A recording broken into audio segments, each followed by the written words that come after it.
সকালে ঘুম থেকে উঠে একটি দোয়া পড়লে আল্লাহ সারাদিন ওই বান্দাকে জিম্মায় নিয়ে নেবেন। প্রিয় ভাই ও বন্ধুরা, আমরা ঘুম থেকে উঠার পরে এক একজন এক একটা কাজ করি। কেউ হচ্ছে ফোন খুঁজি, ফোনটা চেক করি যে কোনো মেসেজ এসেছে কিনা, কোনো ফোন এসেছে কিনা, কেউ ঘড়ির দিকে তাকাই, এক একজন এক একটা কাজ করি। রাসূল করিম সাল্লাল্লাহু আলাইহি ওয়াসাল্লামের প্রত্যেকটি আদর্শ আমাদের জন্য পালনীয় এবং প্রত্যেকটি পর্যায়ে রাসূলের আদর্শ রয়েছে।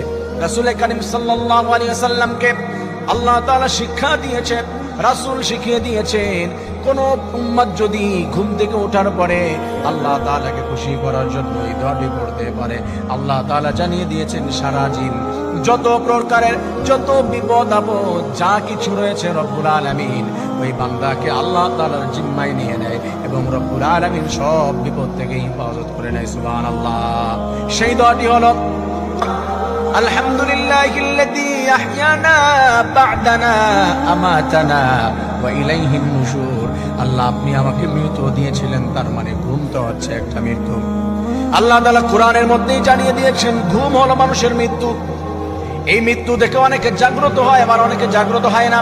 আল্লাহ, আপনার নামে আমি দোয়া পড়ে ঘুমিয়েছিলাম, আল্লাহুম্মা বিসমিকা আমুতু আহয়া, আপনার নামে মৃত্যুবরণ করছি, আপনার নামে আবার জীবিত হব।